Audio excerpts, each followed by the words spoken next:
This video is going to teach you how to find the discriminant of a quadratic equation. So discriminant is a part of the quadratic formula, and we will learn the quadratic formula in the next video. But it's a part of the quadratic formula that determines the number of solutions and the type of solutions that a quadratic equation has. Okay, so the good part about today is that it is just a formula. This is the formula for discriminant, b squared minus 4ac.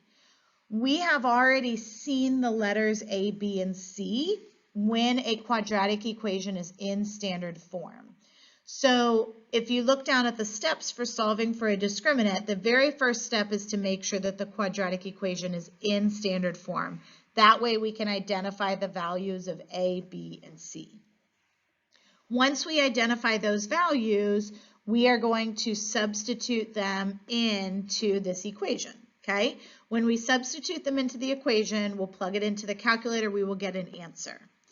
If that answer is positive, so this chart right here is giving you all of these. So greater than 0, that would mean positive. Any number greater than 0 is a positive number. So if the discriminant is positive, then there are two real solutions. So we've already looked at solving by factoring, and most of the time we found two solutions. That means that if we had found the discriminant, it would have been a positive number.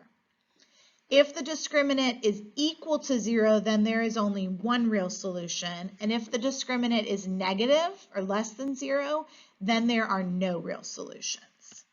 Then this next part is very important because we have talked about factoring, and we're going to learn different ways to solve a quadratic equation. If the discriminant is a perfect square, then that tells us that the quadratic equation is factorable. So when we get to the end of this unit, we're going to have multiple methods for how to solve a quadratic equation. If you prefer factoring, you can find the discriminant, determine if it's a perfect square, and then that will tell you if the quadratic is factorable.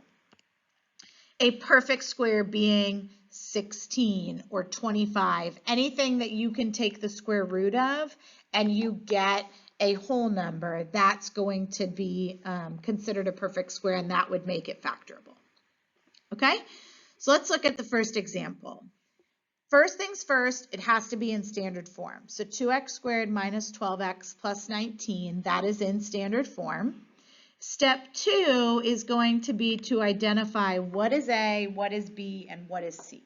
So A is equal to 2, B is equal to negative 12, and C is equal to 19.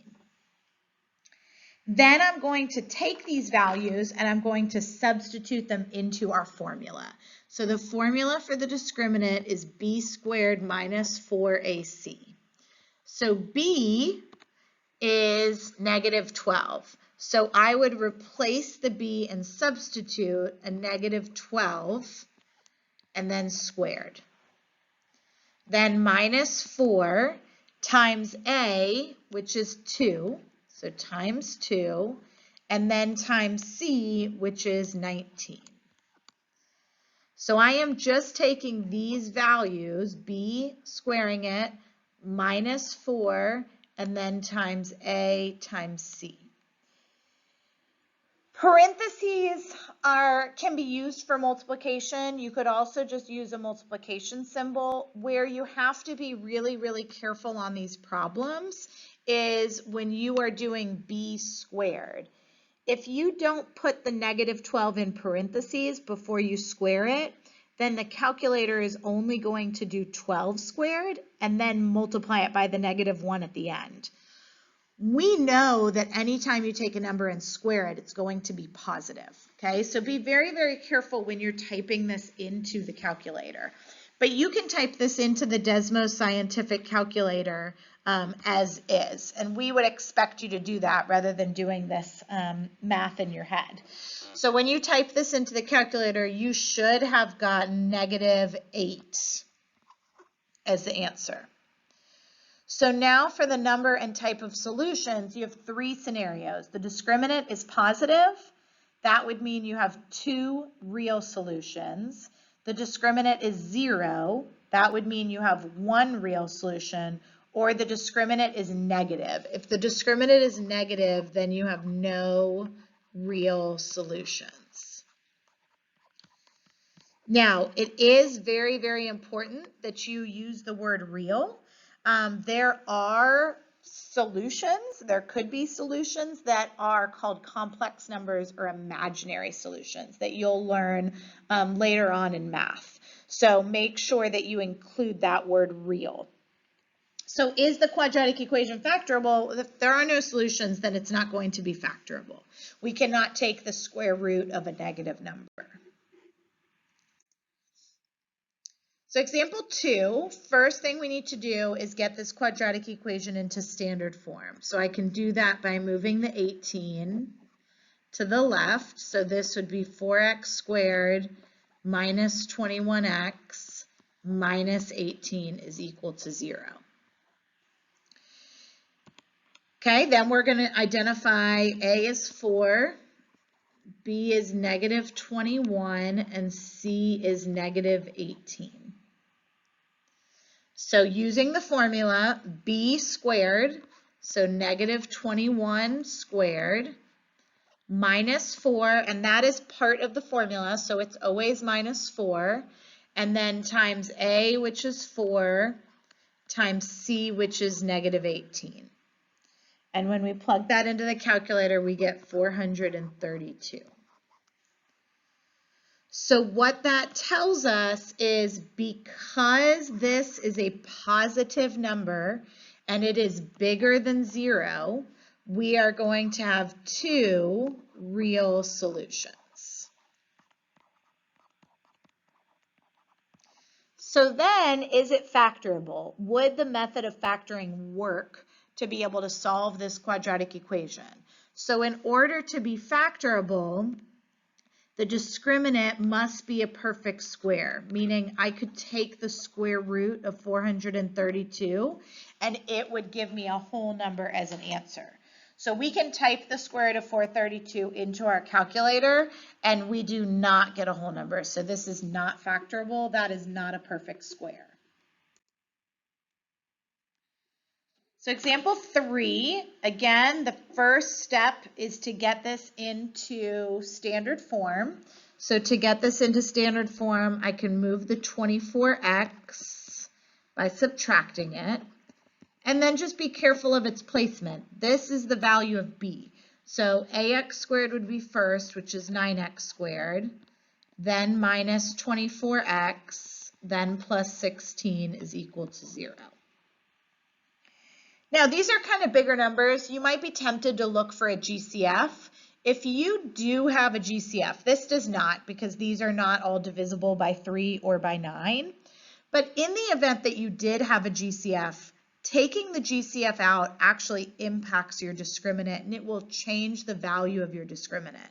So when you're finding the discriminant, you always want to find that number before you look for a GCF. Okay, so A is equal to 9, B is equal to negative 24, and C is equal to 16.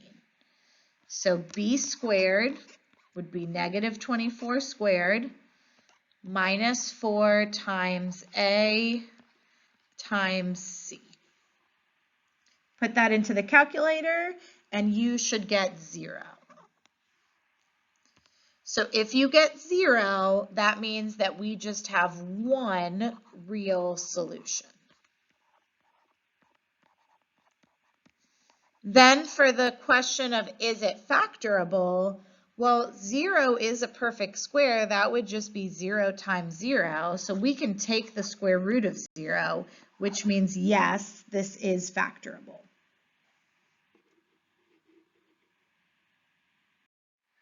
For our last example, we're looking at x squared minus 12x equals negative 13. So step 1 would be to move the 13 to the other side by adding it. So we would get x squared minus 12x plus 13 is equal to 0. So then A is equal to 1, B is equal to -12, and C is equal to 13. And we didn't look at an example where we maybe didn't have a B value or we didn't have a C value, but that's fine. If that happens, you would just put 0. Like if you didn't have B, then B would be equal to 0, and you would still find the discriminant using a 0 in place of B. Okay, so here B squared would be -12 squared minus 4 times 1 times 13. And that is equal to 92. So my discriminant is 92. So that means that we would have 2 real solutions. And then is the quadratic equation factorable? Is 92 a perfect square? So can I take the square root of 92? No, and so this is not factorable.